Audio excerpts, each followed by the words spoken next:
Another week in the books. Early in the week, the first footage that you'll see here is actually from just a random day out. We went to Kura Revolving Sushi Bar, which is so much fun, really good food, and your drinks get brought to you on like a little robot, which is really cool.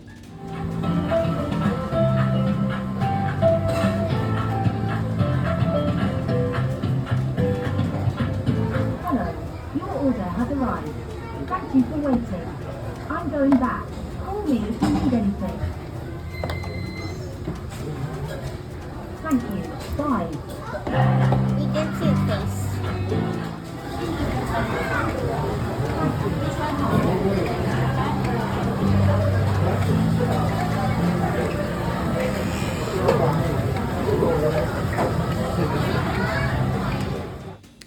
And then we have my final run before Ragnar. Last run before Ragnar, 4 miles. I skipped the 4 and 8 miles from earlier this week because I really wanted to let my legs rest. And actually, this is the first run I've done since my marathon where I didn't have to slow down at all. I just ran at what my normal pace was, pretty close to 9-minute miles, just under. So very happy with that. Next stop, SoCal for Ragnar. And I didn't get a lot of footage at Ragnar. I have some photos, which I'll put into kind of just like a little slideshow here and a little bit from views from the beach and stuff. But it was really a lot of fun, so hopefully that should be playing next. Getting ready to send our first runner up. Woo!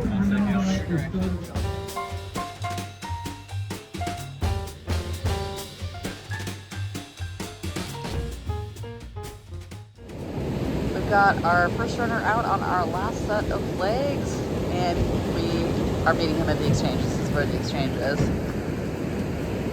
It's so cool looking this early in the morning. My very last leg is going to be all along the water. I'm very excited for that. So yeah, that was Ragnar SoCal. We had a really great couple vans of people. We had a bunch of people that had never done a Ragnar relay before, and they absolutely killed it. The only like kind of kerfuffle we had was I ended up switching my night run with another person in my van because I wanted to run a little bit earlier. I was runner 4 and they were runner 2. And I really don't like running at night. I don't feel super safe. I don't have very great night vision, and I didn't know where it was. So he had a 6.3 mile leg that I took, and then he took my 4.8. So distance wise, not much of a difference. But what ended up happening was, so I started like right close to sunset. I made it up the first big hill, started getting to the neighborhood, and then it got dark. So I had probably the last 4 to 5 miles of my run that were going to be in the dark, which was fine. I had my headlamp up, I had my reflective gear, there were plenty of street lights. But there's always supposed to be signage that tells you exactly, like you run up to the sign and do what the sign says. So you have to get close enough to touch it. That's always the rule. So if you need to cross the street, there's always supposed to be a sign that tells you cross street or cross with caution, but like basically telling you where you need to go. So I just kept running. I hit the 1 mile sign, 1 mile to go. I was like, okay, great. So about another 9-10 minutes. So I kept running, and I honestly felt like I started to get passed by another runner, and there weren't very many runners on this course. Like compared to Northwest Passage here locally, way fewer runners.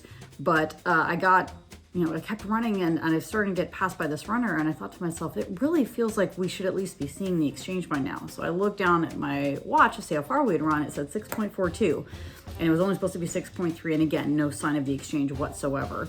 So I stopped the runner in front of me, and she and I kind of looked, we're like, did you see a sign? We didn't see a sign. We, decided to turn around, because then I actually did get a call about a minute later from my van saying, hey, you're going the wrong way, turn around and come back. So we're like, okay, we turn around and come back. We ran for about 3 more minutes, saw another runner coming down the hill, stopped him and said, hey, are you like 14 or 15? He said 14. I'm like, okay, you've also run past it. Come with us. We're going back to the exchange. We run up the hill that we just ran down, which was brutal because we'd already done a bunch of hills. But anyway, we got up there, and then he looked across the street. He said, wait, is that the sign? And by the way, this was like not like a 2-lane road. This was like a 4 to 6 lane highway. So big road, again, in the middle of the night. We look across the street, and sure enough, there's a sign across the street that says turn left. So you're supposed to run basically out, like past the exchange, cross the street, and then come back. But the problem was that even that light didn't have any, or that sign didn't have any flashing lights on it. So it was really hard to see in the dark. And again, three of us, we were like the only three people I had seen for 40 minutes and we were all off course. So we ended up contacting Race Command once we got to the exchange and letting them know like, hey, you're missing some signage here. And the one sign that you do have that's across the street doesn't have anything, any lights to attract your attention to it. But other than that, I know no injuries. Every run went pretty well. My pace was pretty good for all of them, even the one where I added an extra mile in the middle of the night.